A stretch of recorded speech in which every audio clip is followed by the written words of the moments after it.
পৃথিবীর দুর্গম কয়েকটি দেশের নাম যদি বলা হয় তাহলে প্রথমেই যে নামটি উঠে আসবে সেটি হলো উত্তর কোরিয়া। দেশটির ভেতরে কি ঘটছে তা বাইরের খুব কম মানুষই সেটা জানে। সবকিছু চরম গোপনীয়তার প্রাচীরে ঢাকা।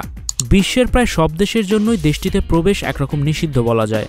এরপরও ফাঁকফোক দিয়ে যতটুকু কথা বাইরে আসে তা শুনলে আপনি অবাক হয়ে যাবেন। জি, চোখ কপালে উঠবে উত্তর কোরিয়ার অদ্ভুত সব নিয়মকানুন জানলে। উত্তর কোরিয়া নিজেদের গণতান্ত্রিক দেশ বলে দাবি করে থাকে, তবে তাদের গণতান্ত্রিক নমুনা শুনলে যে কেউ অবাক হবেন। দেশটিতে 5 বছর অন্তর ভোট হয় ঠিকই, তবে সেখানে প্রার্থী পদে দাঁড়ায় স্রেফ একজনই, তিনি হলেন কিম জং উন। আর সেই নির্বাচনে প্রাপ্তবয়স্ক সকলেরই ভোট দেওয়া বাধ্যতামূলক।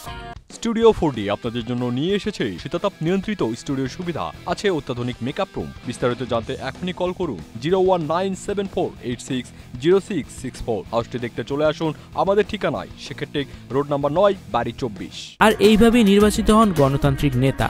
মানুষের চুলে কতই না স্টাইল, আর যেমন খুশি তেমনভাবে চুল স্টাইল করছে। কিন্তু উত্তর কোরিয়ার নাগরিকদের জন্য মাত্র 28 ধরনের চুলের স্টাইল নির্বাচন করা আছে। ছেলেদের জন্য 10 ধরনের আর মেয়েদের জন্য 18 ধরনের। আর সবাইকে এই স্টাইলের মধ্যে চুল কাটতে হয়।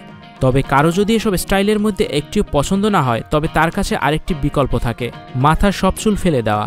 তবে এইসব নিয়ম প্রযোজ্য নয় দেশটির শাসক কিম জং উনের জন্য। তিনি নিজের ইচ্ছামতো চুলের স্টাইল করতে পারেন, তবে তার চুলের স্টাইল কেউ নকল করতে পারবে না। যদি করে তবে সেই ব্যক্তির জন্য একটাই শাস্তি, মৃত্যুদণ্ড। Icon focus 24 TV, powered by 4D Fourth Dimension। আমাদের চ্যানেলটি সাবস্ক্রাইব করে আমাদের সাথে থাকুন।